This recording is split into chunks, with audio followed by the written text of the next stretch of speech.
right. Hello, hello. How you doing, Curseof? I'm doing pretty good. All right. Well, obviously not exactly the finish you hoped for, but still, second place is nothing to be ashamed of.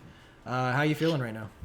I mean, I'm feeling pretty good. I'm not going to say that I thought I was going to get second with Relinquished, but I'm very pleased. All right. Well, I mean, I guess then that begs the question: is the deck stronger than maybe even you gave it credit for, or do you think there was something else at play? Well, the deck has a lot of issue against Burn for sure. It does not have a good Burn matchup at all.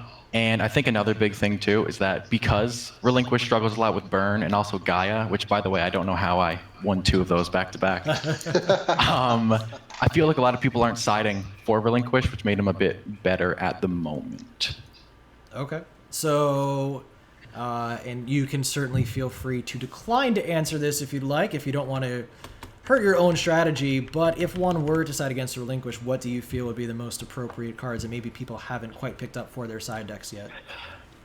Well, as you've seen in the finals, DD Crow is fantastic. Being able to get that illusionist out of the graveyard really shuts down one of the big things that makes the deck a tier 2, tier 3 strategy, which is just that forever lock that just sits there and kills you. But so honestly, I think that's fantastic. And for people who are running Restrict more so than Relinquish, which I kind of ran, but not really, offerings is like 100% necessary. Right. Yeah, that makes a lot Yeah. of sense. No, yeah, I basically side idle for the Moth matchup to just try and shut them down after they burn their skill and just sit there and wait for them to deck out. Yeah, that's actually something that we Oh, were that's talking funny. about during the cast of the game. Was that that is absolutely an option for you, and that given the size of the decks and given the strategy, it puts the pressure on your opponent to have to be the one to do something proactive. Yeah, 100%. All right, awesome. So let me ask you. I don't remember. I have to go back, but did you play against Burn during Swiss? Yes, actually, my first two matches were against Burn. Oh, so first two, and we know Yeah. you went 4-0 in Swiss. So if you beat Burn twice in a row, is the matchup not as bad as you thought, or do you feel it's more about the specific players that you happen to match up against? So I think the main reason that I was able to do so well in the first Burn matchup is because my opponent was using Switcheroo instead of Twisted Personality, Right. which you've seen on I stream. agree. I think that's a very odd choice for Burn. I get it, maybe you want to switch it up a bit, but Twisted Personality just offers a deck like Burn that has trouble to keep advantage, the ability to keep advantage. Right. Like, so I think that was a really big reason, and that's why this deck struggles so much with Burn, because I have to spend so many resources to get out Relinquished or Restrict, and with them discarding and popping my cards, it's brutal. All right, so walk me through then a little bit of your kind of thought process as you were preparing for the tournament, knowing that one of your worst matchups is something you definitely anticipate playing against. Was it just kind of a, well, I want to see what happens, or was it, if I can deal with that matchup, I think I can beat everything else? It was more so that I think I feel like the matchup with Burn is more like a 70% chance Burn's going to win and like a 30% chance Relinquish is going to win, which isn't fantastic odds. But I feel like I put a lot of cards forward to handle Burn, especially one good thing about this deck against Burn is obviously the amount of tributes I can do. With 3 Relinquish to tribute off monsters that are equipped with Mask or Wheel. Then I have Dark Eruption to bring back Relinquish. Plus I have Illusionist to tribute off. It can kind of keep me from taking that burn damage. Plus I have a few burn cards myself, so. Right, so you can kind of keep up in that way. And we actually saw that Dark Eruption come up big in the second game of this. Yes, most definitely. Yeah, I actually. Oh, go ahead. I'm sorry. No, no worries.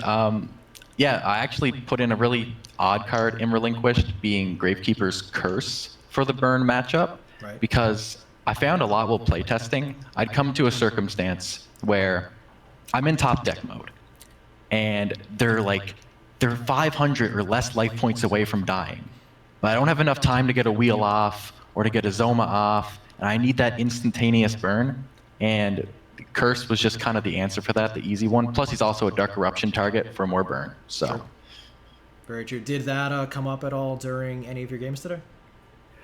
um, it it came up a little bit in one of my burn matchups, but in the second one, not really. Okay. Looking back on it now with the benefit of hindsight, is there anything you would have done differently, either in your deck construction or just general prep for the tournament coming in? I feel like probably wouldn't have used Curse. I don't think he did exactly what he needed to. And I like Sinister Serpent, once again, also kind of for the burn, to not lose as much advantage. But I really didn't have anyone discarding from me much, so Sinister Serpent would also be something I'd probably cut here as well. Okay. And I'm sorry, was that in the deck or something you would think about adding in? No, Sinister Serpent is in the main deck. Serpent and Curse are both my little one-up techs for that burn matchup. Gotcha. Okay, yeah, I'm seeing the deck list now. Gotcha. Alrighty. Were you happy with 25 cards? Did that feel like about the right amount given the style of deck that you're playing? Yeah, I actually think 100%. I feel like I was honestly always able to see something good in my opening hand, whether it was a lot of defense or I'm playing against Moth and I set Newdoria and wait for him to run into it or something like that. Right. Yeah. Right. Yeah, we saw actually Newdoria play actually a pretty big role in several of the games that we had on stream. Yeah, I think Newdoria is really important because Relinquished is such a go second deck and it's very reactive to your opponent that you need something that you can easily summon besides your Senju, you know what I mean? Yeah, absolutely. So yeah, Newdoria was really big. All right, awesome. Well, listen, it was great having you in the tournament. It was awesome seeing you win your way all the way up to the finals before finally taking that loss. But really glad that you were able to participate. Before I let you go, I know you had some fans in the chat. Anything you want to say to them, or do you want to plug any of your own stuff? People know where to find you. I mean, I had a blast. It was great, and I'm gonna do a little deck profile on this in the next couple of days because it did pretty well. So yeah, if you want to head over to my YouTube channel, anyone in the chat on Twitch or you. Yeah, that'd be awesome. All right, sweet. Well, thanks, man. Again, appreciate you stopping by. Thanks for chatting with me. Yeah, man. Hope we'll see you in the next one. Yeah, thanks for hosting. All right, I'll catch you later. All right, take care.